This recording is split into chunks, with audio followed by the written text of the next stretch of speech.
Hello friend, CGPSC hand written notes के YouTube channel में आप सभी का बहुत बहुत स्वागत है। चलिए, सामाजिक अध्ययन का आज क्लास नंबर तीसरा है।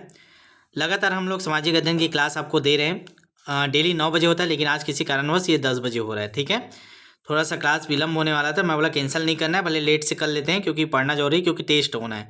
अभी आपका टेस्ट है, आज मौर्य साम्राज्य का नहीं डल पाया है, क्लास के बाद ही डालूंगा करके, क्योंकि रिवाइज हो जाए, अच्छा नंबर आ जाए, तैयारी हो जाए, तब मजा आएगा करके। ठीक है, इसीलिए मैं रोक के रखा था। और भले ही नहीं होगा तो रात तक डलेगा, सुबह दिला लीजिएगा आप लोग टेस्ट को, रात को सो जाएंगे तो। ठीक है, और चलिएगा एक बात शेयर करिए जल्दी से, लाइव सभी लोग जुड़ जाए, क्योंकि 10 बजे आज चालू हुआ है तो बहुत लोगों को पता नहीं चला है। तो एक बार अपने स्टेटस में शेयर कर दीजिए, जल्दी शेयर कीजिए, फिर आगे कवर करते हैं। और सभी लोग तेज दिलाइएगा, थोड़ा लेट से डलेगा। तो मौर्य साम्राज्य में हम लोग पढ़ रहे थे, लगातार आप देख रहे हैं क्लास, तो आपको समझ में आ रहा होगा। बीच में आप देखेंगे नहीं समझ में आएगा, मैं नहीं जानता, फिर आपको कंटिन्यू प्ले लिस्ट बन गया, उसको देखना पड़ेगा 1 2 3। ठीक है, पूरा डिटेल में करा रहा हूँ, जैसा पेपर में टू द पॉइंट करा रहा हूँ। कोई बाहर से ज़्यादा टेंशन नहीं लेना, आपको लोड नहीं लेना है। और जिन लोग भी अभी तक ज्वाइन नहीं किए हैं, इतना पूरा फीडबैक देखने के बाद, हर चीज़ समझाने के बाद, फिर आप लोग मेरे को नहीं पता, फिर लास्ट में आप लोग पछताओगे, तो फिर आप लोग जानना भैया। अभी भी समय है, बैच ज्वाइन कर लीजिए आज से। ठीक है, और नया सब्जेक्ट भी स्टार्ट हुआ है, सहायक शिक्षक में भी पर्यावरण स्टार्ट हो गया है, इसमें सामाजिक अध्ययन चला है, साइंस भी स्टार्ट करने वाला हूँ मैं 1 2 दिन में। एक एक टॉपिक उसका भी करवाऊंगा करके, ताकि दोनों लेवल में आपका सीजी टेट का भी तैयारी होते रहे। ठीक है, बाकी ये तो आपको पढ़ना ही ना, सामाजिक अध्ययन साइंस वाले को भी 20 नंबर में। तो हम लोग आपको सिलेबस का इकाई क्रमांक 3 देख रहे थे, आप सभी को पता है। इसमें हम लोग मौर्य साम्राज्य कंप्लीट कर रहे हैं, फिर पूरा गुप्त साम्राज्य भी पढ़ा दूंगा आप लोग का। आगे पूरी तैयारी है, मेरा बहुत सारा क्लास लेना है, बस आप लोग साथ दीजिए, ज़्यादा से ज़्यादा शेयर कीजिए। बैच में आप लोग जुड़वा नहीं रहे हो आजकल, जितना ज़्यादा प्लेटफॉर्म होगा उतना ज़्यादा जोश आता है ना, थोड़ा सा अच्छे से कि इतने बच्चे हैं, इनका जवाबदारी करके। ठीक है, तो शेयर कर दीजिएगा, ये नंबर देख लीजिएगा, जिन लोग अभी तक नहीं जुड़े हैं 75 83 86 44 61, कॉल करके बात कर लीजिएगा, व्हाट्सअप में डिटेल ले लीजिएगा और करवा लीजिए रजिस्ट्रेशन। ये फीस केवल अभी से लेकर जब तक पेपर नहीं हो तब तक के लिए ना, कोई 1 रुपये बीच में नहीं लेते। 699 799 1299 वाले कोशिश करें करवाने का।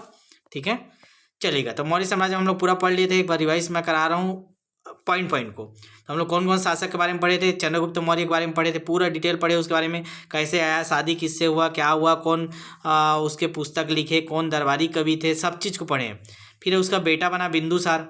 ठीक है, अब बिंदुसार के 2 बेटे हुए थे, जिन लोग को वो भेजा था, एक अशोक हुआ था, एक सुसीम हुआ था। सुसीम हाँ कुछ अच्छा नहीं कर पाया, अशोक जाके अवंती को जीत लिया, फिर वहाँ का राज्यपाल बना दिया। ठीक है, फिर अशोक को, फिर वो जब मरा बिंदुसार तो अशोक को क्या बना दिया, राजा बना दिया। इस बारे में पूरा पढ़े थे। और ये भी पढ़े थे कि ये अपने 99 भाइयों का मार्ग बना है ऐसे करके। और इसको किस किस नाम से जाना जाता है, देवनाम प्रियदर्शी। ठीक, कहाँ कहाँ बसाया, श्रीनगर बसाया, ये सब पढ़े। कलिंग युद्ध हुआ, कलिंग युद्ध में फिर उसका हृदय परिवर्तन हो गया, बौद्ध धर्म ग्रहण कर लिया। और जो बिंदुसार था आजीवक संप्रदाय ग्रहण किया था, और उससे पहले जो चंद्रगुप्त मौर्य था वो जैन संप्रदाय ग्रहण किया था। सब बता दिया हूँ, पूरा A to Z पढ़े हैं, रिविजन कर रहे हैं अभी। ठीक है, अशोक के विलय किसमें मिले, प्राकृत भाषा में। ठीक, क्या क्या बनाया सब देखे। अपने बेटा को महेंद्र और संगमित्रक श्रीलंका भेजा, सब पढ़ चुके हैं पूरा डिटेल में। नहीं देखें तो क्लास देख लीजिएगा, नहीं तो आपको बड़ा दिक्कत होगा। ठीक है, ऐसा क्लास आपको यूट्यूब में नहीं मिलेगा जो टू द पॉइंट पढ़ा है, जो काम की चीज़ें ही पढ़ा है, जो एक्चुअल आपके लेवल का पढ़ा है। केंद्रीय अधिकारी तंत्र पढ़े थे, सेंट्रल ब्यूरोक्रेसी पढ़े थे, कौन कौन है, क्या क्या काम करते हैं, कैसा उनका बना हुआ है क्रम, कितने भागों में बटा है। आपको बताया थे कि 18 तीर्थ के माध्यम से शासन चलाते थे, 26 विभागाध्यक्ष थे। ठीक है, सभी तीर्थों का मैं आपको याद करवाया था, कौन क्या क्या बोलते हैं, समाहर्ता, सन्निहारता। ये आता है क्वेश्चन में, मैं बोला था कल नोट्स बनाने के लिए। मेरे को नहीं लगता आप लोग नोट्स अगर नहीं बना रहे होगे तो आप लोग बहुत बड़ी गलती कर रहे हो। पीडीएफ से नहीं पढ़ सकते, नोट्स बनवा लीजिए। मैं बार बार बोल रहा हूँ, 4-5 पेज का। जितने लोग नोट्स बनाए हो ना, आज कमेंट करके बताइएगा कौन कौन नोट्स बनाए हो। ठीक है, या उसमें बताइएगा, कमेंट करके भी बताइएगा कि सर मैं नोट्स बना लिया हूँ इसका करके। मौर्य साम्राज्य का प्रांतीय शासन भी पढ़ लिए थे, पूरा बता दिया था आपको, 5 उसमें बांटे थे ना। ठीक है, 5 प्रांतों में बटा हुआ था मौर्य साम्राज्य, 5 प्रांतों का राजधानी आपको याद करवा दिया था। फिर नगर प्रशासन चालू किए थे, 30 सदस्य समिति थे जो नगर को पूरा देखरेख करते थे। ठीक है, जो 6 समितियों में बटे थे, 30 सदस्य थे 6 समिति में, एक समिति में 6 लोग 5 लोग थे, मतलब 6 पंचे 30। ठीक है, तो अलग अलग 6 समिति के क्या क्या कार्य उसको बताए थे। फिर है जो अधिकारी होते थे, एग्रोनोमोई एस्ट्रोनोमोई, दोनों को आपको याद करवाया था। एग्रोनोमोई याद करिएगा, जिलाधिकारी बोलते हैं, मतलब कलेक्टर को। और एस्ट्रोनोमोई ये नगर अधिकारी बोलते थे। कन्फ्यूजन होता है, आता है क्वेश्चन, ये सब मैं कल पूरा याद करवा दिया था आपको। ठीक है। आज हम लोग स्टार्ट करने वाले हैं न्याय व्यवस्था। तो यहाँ तक की कहानी कल तक और परसों 2 क्लास में हम लोग कंप्लीट किए थे। आज हम लोग 3rd क्लास स्टार्ट कर रहे हैं न्याय व्यवस्था से, जुडिशियल सिस्टम से, ठीक है। तो चलिएगा न्याय व्यवस्था स्टार्ट करेंगे। चलेगा, न्याय व्यवस्था देख रहे थे तो देखिएगा न्याय व्यवस्था कैसा था, कैसे न्याय होता था उस समय। राजा कैसे निरंकुश नहीं था, पूरा बहुत अच्छे से सभी को मैनेज करके चल रहे थे। मौर्य साम्राज्य में महिलाओं की स्थिति भी बढ़िया थे, उनके लिए भी समिति बनी हुई थी। सब चीज़ देखें, तब उसको देखना है एक्चुअल न्याय कैसे होता था। तो देखिएगा जितने क्वेश्चन बन सकते हैं मैं सभी बताऊंगा, तो ध्यान से सुनते रहिएगा, पूरा अंतिम तक जुड़े रहिएगा। और लास्ट में हम लोग शॉर्ट रिवीजन भी करेंगे, उसका टेस्ट दीजिएगा आप लोग। न्याय व्यवस्था में, मौर्य में जो न्याय व्यवस्था में सबसे छोटा न्यायालय ग्राम स्तर पर होता था। तो सबसे छोटा कहाँ से, ग्राम स्तर पर ही न्यायालय की व्यवस्था उस समय से थी। जैसे अभी ग्राम पंचायत होता है ना, कुछ छोटा मोटा विवाद होता है ग्राम पंचायत में सॉल्व कर देते हैं सरपंच वर्पंच लोग बैठ के, ठीक है। वैसे उस समय न्यायालय होता था ग्राम स्तर पर ही शुरू हो जाता था। मौर्य प्रशासन न्यायालय का आरोही क्रम, तो सबसे देखिए आरोही क्रम मतलब क्या होता है बताइए, तो बढ़ते हुए क्रम होता है ना। आरोही मतलब घटता होता है, आरोही मतलब बढ़ता हुआ, मतलब छोटा से। संग्रहण को ही ग्राम बोलते थे। गांव में ही सब संग्रहण होता है ना, जो भी आपका टैक्स लगता है, अनाज का लेते हैं तो संग्रहण करते, इसीलिए संग्रहण बोला जाता है ग्राम स्तर पर संग्रहण। फिर द्रोणमुख, फिर स्थानीय, फिर जनपद। ये न्यायालय का क्रम है। ये क्रम पूछता है, इसको अच्छे से लिख लीजिएगा, नोट्स बनाएंगे तो ऐसे एरो करके नीचे में बना लीजिएगा आप लोग। सबसे नीचे में लिखिएगा संग्रहक, फिर उसके ऊपर लिखिएगा द्रोणमुख, फिर स्थानीय, फिर जनपद। ये 4 लेवल में बटा हुआ था न्याय व्यवस्था मौर्य साम्राज्य में, ठीक है। अब चलिएगा, अब अर्थशास्त्र कौन लिखा है, कौटिल्य लिखा है। पूरा जो मौर्य साम्राज्य में जैसा पूरा चलता था, कौन, एडमिनिस्ट्रेशन। नाम अर्थशास्त्र है लेकिन विषय अर्थशास्त्र नहीं है ना, इस धोखे में मत दीजिएगा। मैं भी बहुत लंबे समय तक जब बचपन में जब पढ़ता था शुरू में, मैं भी धोखा में जीता, अर्थशास्त्र लिखा है, मतलब अर्थशास्त्र का बुक होगा बोलता था। अर्थशास्त्र का कोई लेना देना नहीं है इससे, ये एडमिनिस्ट्रेशन पे है। पूरा मौर्य साम्राज्य के बारे में पूरा लिखा हुआ है, वहाँ कैसे प्रशासन चलता था, ठीक है। तो अर्थशास्त्र पुस्तक का नाम है, ठीक है। और ये कौन लिखा है, कौटिल्य ने, जो उसको गुरु था चंद्रगुप्त मौर्य का, जो उसको राजा बनाया था। तो ये बताया कि न्यायालय 2 प्रकार के होते हैं। तो अर्थशास्त्र के अनुसार न्यायालय 2 प्रकार के, धर्मस्थी या पारस्परिक विवादों का निपटारा करता था, और कंठ शोधक या फौजदारी न्यायालय होता था। तो 2 प्रकार के न्यायालय उस समय थे अस्तित्व में, धर्मस्थी और कंठ शोधक, ठीक है। तो ये अर्थशास्त्र के अनुसार, कौटिल्य के अनुसार है। तो इसको याद रखिएगा, ये क्वेश्चन बनता है कि अर्थशास्त्र के अनुसार मौर्य साम्राज्य में न्यायालय कितने प्रकार के थे। तो कितने प्रकार के थे, 2 प्रकार के, एक धर्मस्थनी और दूसरा कंठ शोधक, ठीक है। चलेगा, आगे बढ़ते हैं। नगर न्यायाधीश को व्यवहारिक महामात्र, फौजदारी न्यायाधीश को प्रतिष्ठी, जनपद न्यायाधीश को रज्जुक कहा जाता था। तो उनके भाषा में उस समय क्या बोलते थे, तो याद रखेंगे। जो व्यवहारिक न्यायाधीश मतलब नगर के न्यायाधीश, देखिए ध्यान से इसको समझिएगा, अलग से इसको आप लोग टेबल बना के लिख लीजिएगा। जो नगर के न्यायाधीश रहते थे उसको क्या बोलते थे, व्यवहारिक महामात्र। तो नगर में जो न्यायाधीश बैठता था, जो भी मुद्दा सुलझाता था, उसको बोलते थे व्यवहारिक महामात्र। अब जो फौजदारी, कल मैं बोला था फौजदारी, उसको कमेंट कीजिए। एक ही बच्ची कमेंट की थी, आज फिर मौका आपको दे रहा हूँ। आप जब मैं बोला था इसीलिए बोला था, ये आपको काम आएगा कि फौजदारी और दीवानी मामलों को आप लोग बताइएगा कमेंट करके, फौजदारी मामले के अंदर क्या क्या आता है, दीवानी मामले के अंतर्गत। तो जो फौजदारी न्यायालय होता है उसके जो न्यायाधीश है तो उसको प्रदेष्ठी बोलते थे। क्या बोलते थे, प्रदेष्ठी। तो फौजदारी न्यायालय में आप लोग बताएंगे, आज भी मैं बोल रहा हूँ, खोज के आइएगा, आपके दिमाग में बैठ जाएगा, ये बहुत आगे काम आएगा। फौजदारी और दीवानी न्यायालय को अलग करना, ठीक है। तो फौजदारी न्यायालय को जो न्यायाधीश रहता है उसको क्या बोलते थे, प्रदेष्ठी। जनपद न्यायाधीश को क्या बोलते थे, रज्जु, ठीक है। तो ये तीनों आप लोग याद रखिएगा, नगर का, फौजदारी का, जनपद का, ठीक है। चलिएगा, आगे बढ़ते हैं। अब देखिएगा गुप्तचर विभाग भी होता था, ठीक है। न्याय व्यवस्था के अंदर गुप्तचर विभाग रहता था, वही लोग तो सब पता करके बताते थे। तो गुप्तचर विभाग के प्रमुख को महामात्य सर्प कहा जाता था। देख लीजिएगा उच्चारण, मात्याप सर्प, महामात्याप सर्प, उच्चारण देख लीजिएगा, लिख लीजिएगा इसको अच्छे से। गुप्तचर मौर्यकालीन है ना, याद रखिएगा, आप गुप्त काल में पढ़ेंगे तो वहाँ अलग रहेगा। मौर्यकालीन जो गुप्त विभाग के प्रमुख होता था उसको महामात्याप सर्प कहा जाता था। गुप्तचरों को गूढ़ पुरुष कहा जाता था। देखिए उसके प्रमुख को क्या बोल रहे हैं, यहाँ से क्वेश्चन बनता है, ध्यान दीजिएगा, ठीक है।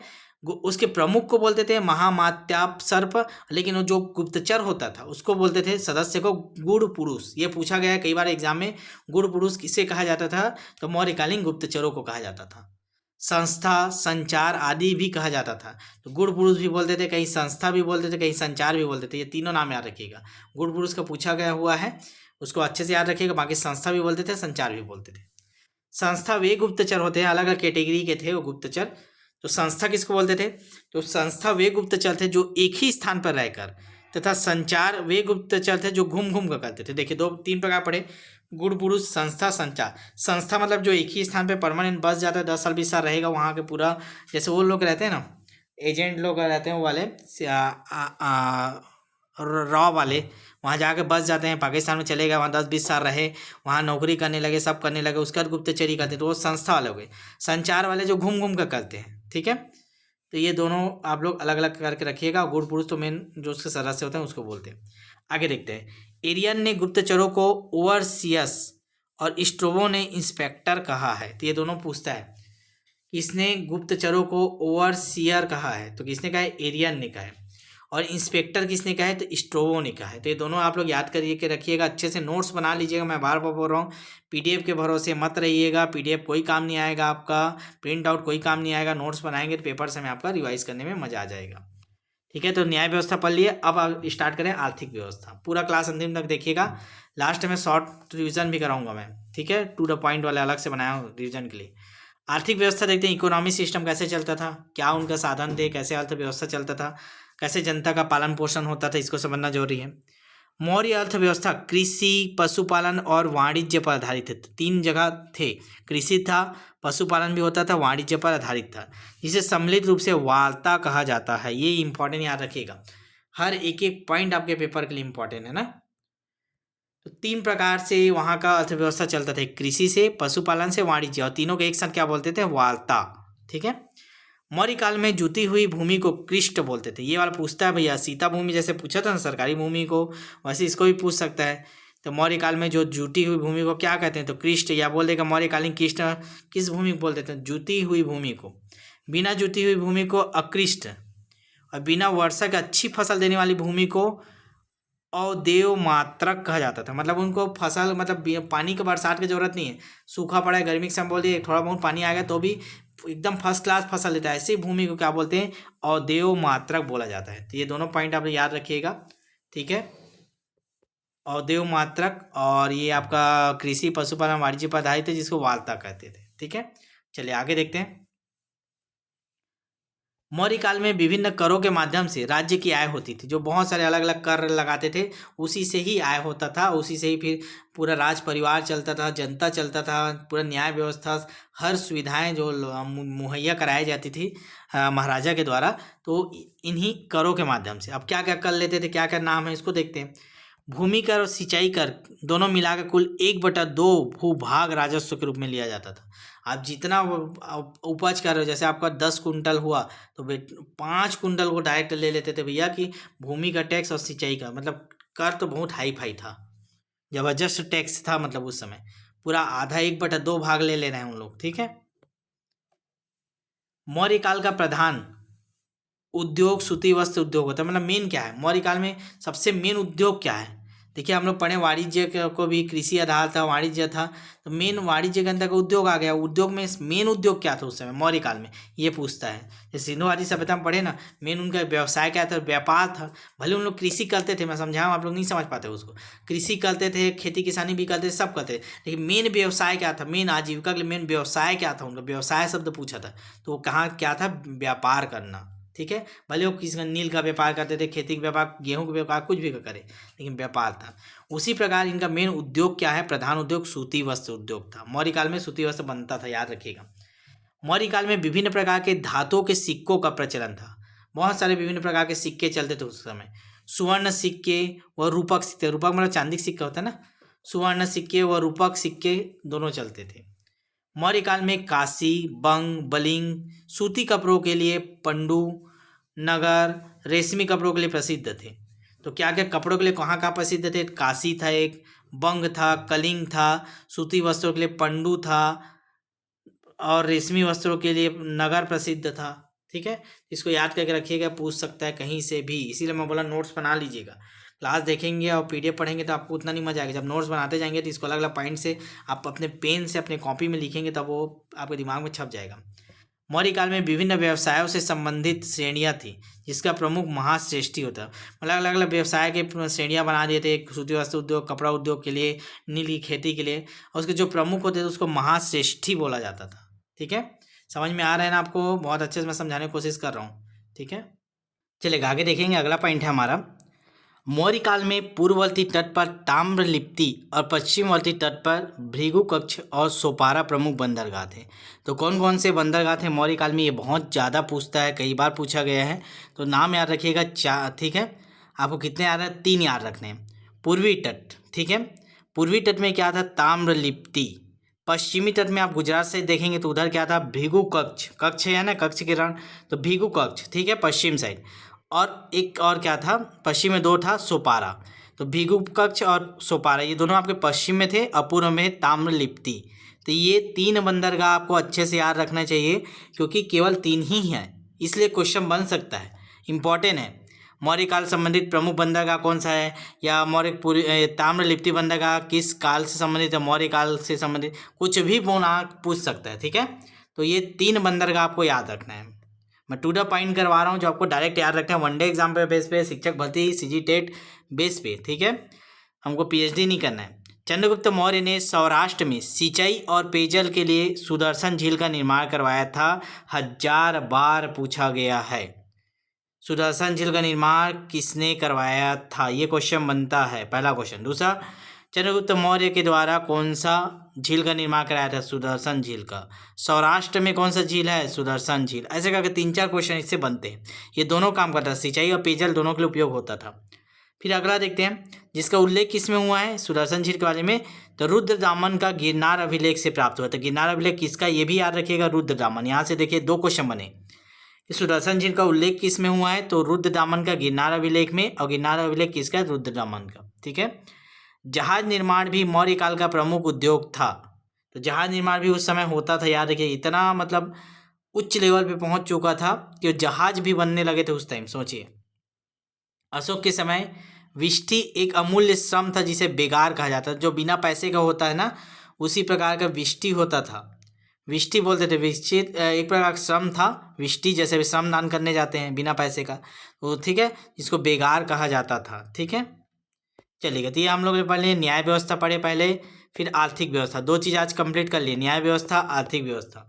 अब देखते हैं सामाजिक व्यवस्था, क्योंकि सामाजिक व्यवस्था भी बहुत इंपॉर्टेंट है। समाज के लोगों को कैसे बांध के रखा था, कैसे उनके लिए सहयोग करते थे। तो देखते हैं सामाजिक व्यवस्था क्या थी, सोशल सिस्टम।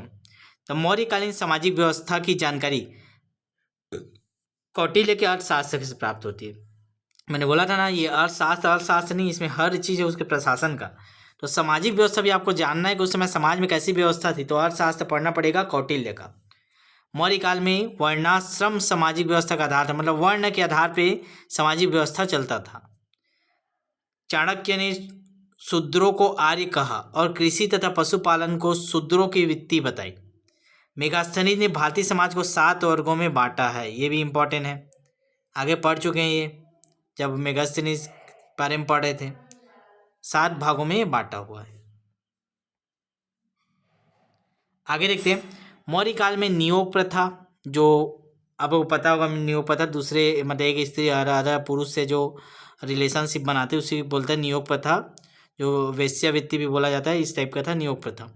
पुनर्विवाह और दास प्रथा, ये सभी चीज़ें प्रचलित थी, मतलब ये सब कुप्रथा बोल सकते हैं, कुप्रथा भी थी।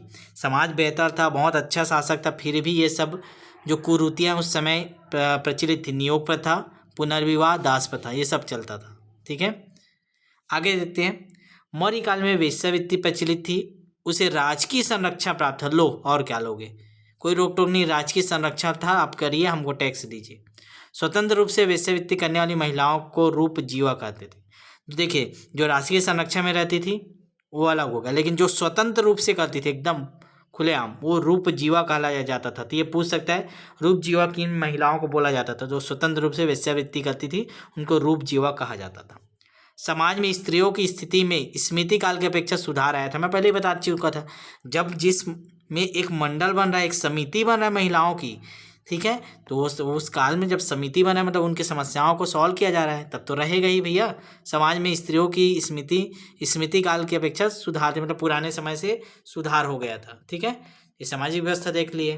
अब देखते हैं धर्म के बारे में। कंटिन्यू कर रहे हैं हम लोग, क्लास बहुत फास्ट कर रहे हैं, बीच में मैं आपको कोई एक्स्ट्रा बात नहीं करूँ, ठीक है, ताकि आपका जल्दी जल्दी कवर हो जाए, ठीक है। बस एक चीज़ बोलना चाहूँगा, जिन लोग बैच नहीं ज्वाइन करें ज्वाइन कर लीजिएगा ना, क्योंकि टेस्ट दिलाना बहुत जरूरी। जितने क्वेश्चन बन सकते हैं मैं जितना यहाँ बना रहा हूँ कोशिश करूँगा सब क्वेश्चनों को कवर कर पाऊँ, ताकि आपका एकदम रिवाइज हो अच्छे से।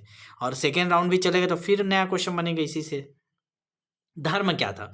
यद्यपि आरंभिक मौर्य शासकों ने विभिन्न धर्मों को अपनाया, ठीक है, जो शुरू में जो मौर्य शासक थे शुरू वाले, उन्होंने विभिन्न अलग अलग धर्मों को बताया। आपको देखे होंगे सबसे पहले कौन आया था? चंद्रगुप्त मौर्य। किसको अपनाया? जैन को अपनाया।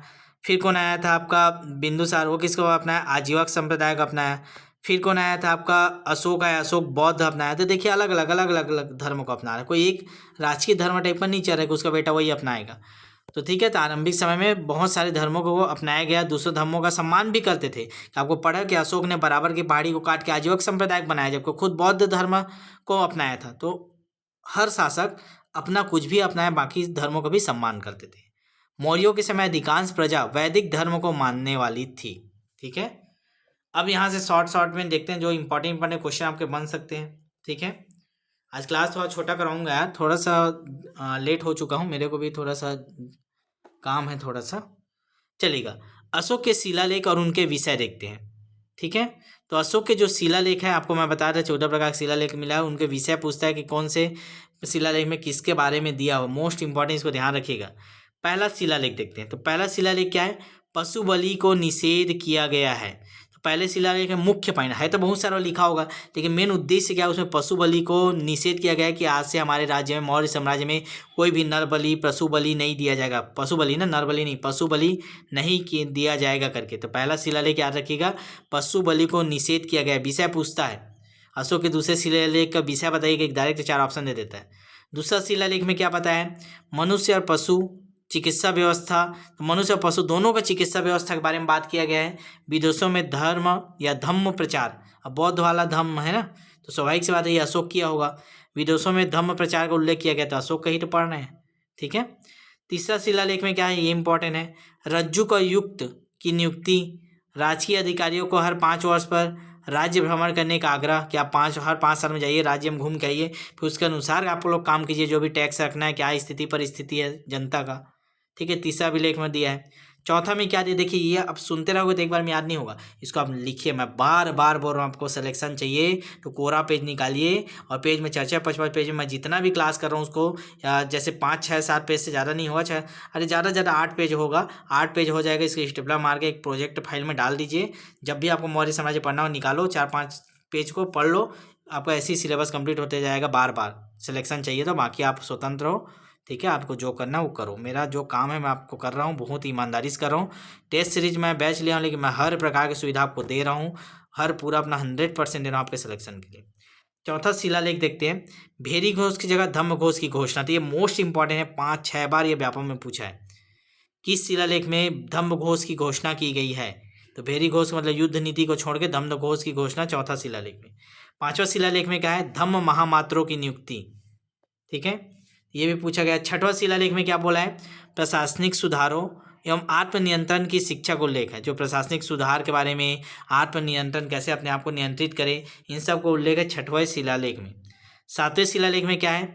अशोक की सभी धार्मिक मतों के प्रति निष्पक्षता का उल्लेख है। अशोक के सभी धार्मिक मतों के प्रति निष्पक्षता का उल्लेख है। आठवां शिलालेख में क्या है? बस सुनते जाइए, नोट्स बनाइएगा तो आपको याद होगा। आठवां शिलालेख में क्या है? बोध गया की यात्रा को उल्लेख किया, जो बोध गया गया था, ठीक है। 10वें वर्ष और 20वें वर्ष वाला 2 पढ़े हैं ना हम लोग। तो बोध गया की यात्रा का उल्लेख इसमें 8वां शिलालेख में।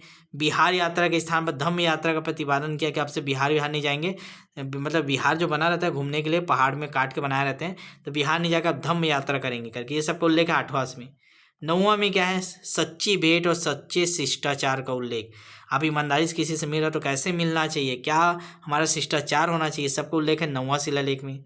10वां शिलालेख में क्या है? राजा और उच्च अधिकारी हमेशा प्रजा के हित में सोचे, इसका उल्लेख है। ये उसमें वो आग्रह किया था कि सभी राजा और उच्च अधिकारी हमेशा प्रजा के हित में सोचेंगे। 10वां शिलालेख में उसके बारे में दिया है। 11वां शिलालेख क्या है? धम्म की व्यवस्था। ये मोस्ट इंपॉर्टेंट, आपको बोरिंग लग रहा होगा लेकिन सबसे इंपॉर्टेंट पार्ट यही है, अच्छे से करिएगा, एक पॉइंट नहीं छूटना चाहिए। 12वां शिलालेख में क्या है? धार्मिक सहिष्णुता पर जोर व स्त्री महापात्रों की नियुक्ति, इसका है 12वीं शिलालेख। 13वां शिलालेख और 14वां था ना, 2 ठो और बचा। 13वां में आपका कलिंग युद्ध का वर्णन, ये मोस्ट इंपॉर्टेंट है। अशोक के किस अभिलेख में कलिंग युद्ध का, किस अभिलेख नहीं शिलालेख पढ़े हैं ना हम लोग, पत्थर में जो लिखते थे। तो अशोक के किस शिलालेख में कलिंग युद्ध का वर्णन है? 13वें शिलालेख। डायरेक्ट 4 ऑप्शन दे देगा, 10, 11, 12, 13। तो 13वें शिलालेख में कलिंग युद्ध का वर्णन। अशोक के हृदय परिवर्तन की बात तथा धम्म विजय की घोषणा, विदेशों में धम्म प्रचार, 5 विदेशी राज्यों की चर्चा का उल्लेख, ये सब के बारे में 13वें। 14वां लास्ट में क्या है? पहले 13 शिलालेख का पुनरावलोकन किया गया है तथा जनता को धार्मिक जीवन बिताने के लिए प्रेरित किया गया है। तो आप लोग भी धर्म से जुड़े, धार्मिक जीवन बिताएं, इस सब के बारे में 14वां शिलालेख में है। इसको अच्छे से कर लीजिएगा, मैं बार बार बोल रहा हूँ, पूछा जाता है, मैं वही चीज़ करा रहा हूँ जो आपका डायरेक्ट एग्जाम में आता है। इतना एक्सपीरियंस है हम लोग को कि आपको बताना है कहाँ से क्वेश्चन बने। अब वो अलग बात है भैया कि बदल देगा, उसका दिमाग खराब हो जाता है तो कहीं से भी उठा ले तो वो अलग बात है। लेकिन जिस हिसाब से जितना भी तो पेपर 2019 पेपर, 2023 का पेपर देख रहे हैं और उस समय 2009 में पेपर हुआ था, उन सबको एनालिसिस करके, CG टेट का हर साल हो रहा है, उस सबको एनालिसिस करने के आधार पर मैं बता रहा हूँ कि क्या क्या इंपॉर्टेंट है, वही चीज़ को मैं करवा रहा हूँ। ठीक है, जरूर आपको बेनिफिट मिलेगा। इससे बाहर मेरे ख्याल से नहीं लगता आपको ज़्यादा पढ़ने के लिए। मौर्य साम्राज्य इतने अच्छे से मैं 3 क्लास में पढ़ा दिया हूँ, अभी हो सके 1 क्लास और लग सकता है, लेकिन फिर भी आपका टेस्ट आज डलेगा रात तक या सुबह आप टेस्ट दिलाइएगा उठ के। ठीक है, शिलालेख किसी पत्थर या चट्टान पर खोदी गई लिखित रचना को शिलालेख बोलते हैं। तो शिलालेख के बारे में पढ़े 14 तो शिलालेख होता क्या है, कैसे बनता है, तो उसको ध्यान रखिएगा। किसी पत्थर या चट्टान पर खोद कर लिखिए, कोई एक पत्थर ले लेते हैं, उसे खोद खोद कर उकेर कर लिखते हैं, उसको बोलते हैं शिलालेख। ये शब्द अशोक के काल में प्रचलित हुआ।